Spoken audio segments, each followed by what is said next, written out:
اعتکاف کے لیے ماہواری بند کرانا، اگر کسی خاتون کا رمضان کے آخری عشرے میں ماہواری کا ٹائم ہو اور وہ اعتکاف میں بیٹھنا چاہتی ہیں تو کیا وہ ماہواری بند کرنے والی دوا کھا سکتی ہے یا نہیں؟ کھا سکتی ہیں، کوئی حرج نہیں ہے۔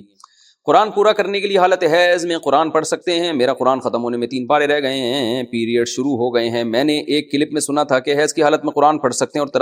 اور تلاوت بھی سن سکتے ہیں، کیا یہ بات صحیح ہے؟ تلاوت سن تو سکتے ہیں، قرآن پڑھ نہیں سکتے۔ اس بارے میں میرا کلپ موجود ہے یوٹیوب پہ، محترمہ ڈاکٹر فرحت ہاشمی کا ایک ان کے حوالے سے ایک بات چلی تھی، اور جو ان کی اکیڈمی میں کام کرنے والی خواتین ہیں انہوں نے ایک فتوے کو وائرل کیا تھا جس میں یہ بتایا گیا تھا کہ حالت حیض میں بھی عورت قرآن کو ہاتھ لگا سکتی ہے۔ اس پر میں نے کلپ ریکارڈ کروایا تھا، تو میں محترمہ ڈاکٹر فرحت ہاشمی صاحبہ کا حوالے سے دے رہا ہوں کہ میرا نام لکھ کے نا جب یہ سرچ کریں گے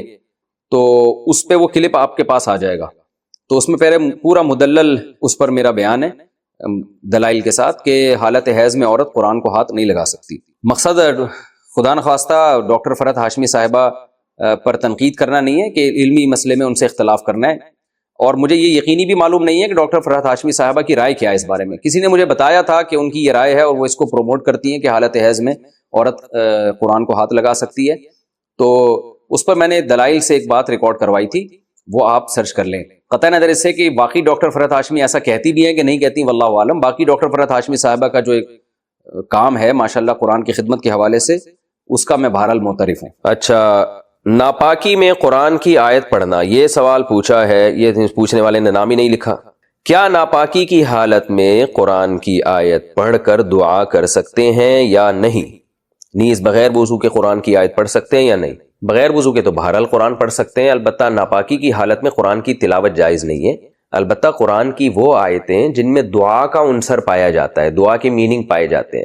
تو ان آیتوں کو ناپاکی کی حالت میں دعا کی نیت سے پڑھ سکتے ہیں، تلاوت کی نیت سے نہیں پڑھ سکتے۔ جیسے قرآن میں آتا ہے ربنا آتنا فی الدنیا حسنۃ وفی الآخرۃ حسنۃ وقنا عذاب النار، اب یہ دعا ہے لیکن قرآن کی آیت بھی ہے، تو آپ اسے آیت کی نیت سے نہ پڑھیں،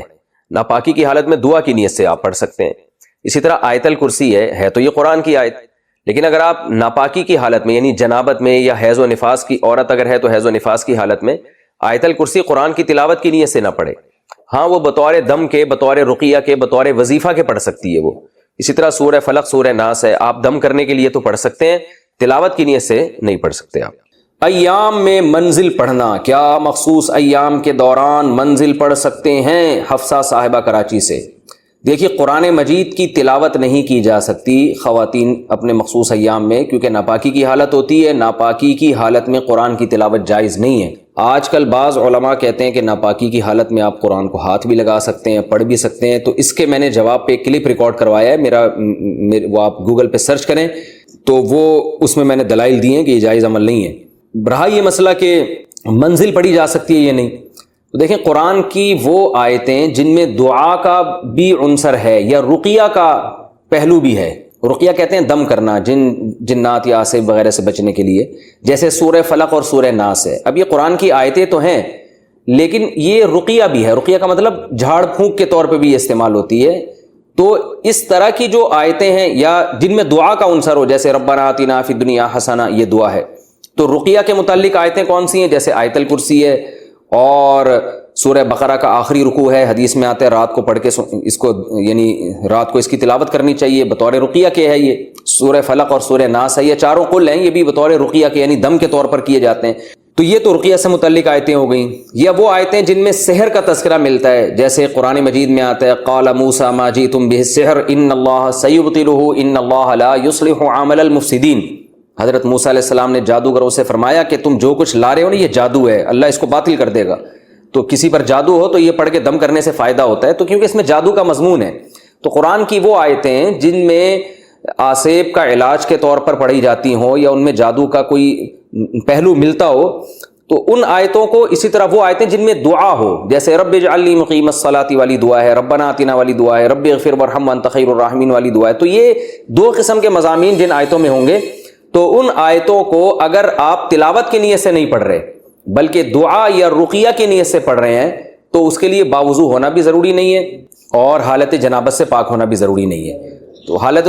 باوضو ہونا تو ویسے بھی قرآن کی تلاوت کے لیے ضروری نہیں ہے، ہاتھ لگانے کے لیے ضروری ہے کہ باوضو ہو، لیکن حالت جنابت میں بھی پھر یہ پڑھی جا سکتی ہیں، لیکن نیت آپ کی تلاوت کی نہیں ہونی چاہیے، نیت آپ کی رقیہ کی ہو یا دعا کی نیت ہو۔ لیکن منزل جو پڑھی جاتی ہے اگرچہ بطور رقیہ کے، لیکن اس میں پوری قرآن کی صورتیں ہیں، تو اس میں یہ نیت کرنا ایک تکلف والا عمل ہے کہ آپ اس کو، یعنی اس کی مثال ایسے ہے جیسے کوئی الحمد سے لے کے والناس تک پورا قرآن پڑھ لے اور یہ کہے کہ میری نیت جو تھی نا اس میں قرآن کی تلاوت کی ہے ہی نہیں، میری نیت تو دم کرنے کی ہے یا دعا کی ہے۔ تو ظاہر ہے نیت کے لیے بھی ضروری ہے نا کہ ایسی جگہ نیت کی جائے جس میں اس کا احتمال تو ہو۔ اب پورا قرآن ہی کو بطور رقیہ کے کوئی پڑھے تو فی نفسی ممکن تو ہے، جائز بھی ہے یہ، لیکن اس میں پھر یہ تکلف ہو جائے گا، یعنی آپ پھر یہ ہے کہ حالت جنابت میں گویا قرآن کی تلاوت ہو رہی ہے، محض ایک تکلف کر کے اس کو جو ہے نا وہ رقیہ کی فہرست میں داخل کیا جا رہا ہے یا دعا کی فہرست میں، اور قرآن سے نکالا جا رہا ہے، اس کو یہ تکلف کہلائے گا۔ تو خلاصہ یہ نکلا کہ منزل میں چونکہ بہت ساری آیتیں ہوتی ہیں، بہت ساری صورتیں ہوتی ہیں جن میں رقیہ کا مضمون بھی نہیں ہے، تو اس لیے میری ٹوٹی پھوٹی ناقص رائے یہی ہے اس بارے میں کہ اس کو بغیر وضو حالت جنابت میں یا حیض کی حالت میں اس کا پڑھنا ناپسندیدہ ہے، مکروہ ہے، ناجائز ہے۔ لیکن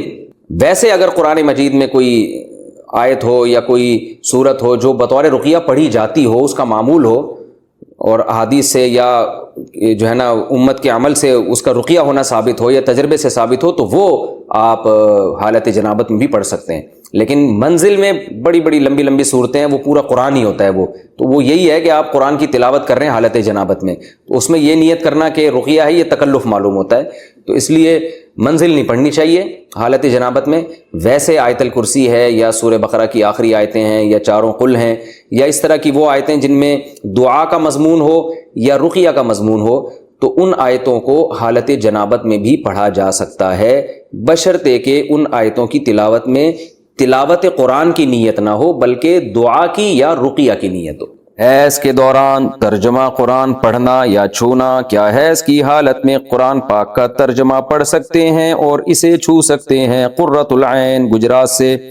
لیکن حیض کی حالت میں تفسیر پڑھ سکتے ہیں، اور قرآن کی وہ تفسیر جس میں ترجمہ ہو لیکن تفسیر زیادہ ہو، اس کو چھو بھی سکتے ہیں۔ لیکن آیتوں کو چھونا حیض کی حالت میں یا لفظی ترجمے کو چھونا یا آیتوں کو پڑھنا یا لفظی ترجمے کو لفظ بلفظ ترجمہ پڑھنا یہ جائز نہیں ہے۔ تو تفسیر پڑھ لیں وہ ٹھیک ہے، یا سن لیں، ترجمہ سن لیا جائے آڈیو چلا کے۔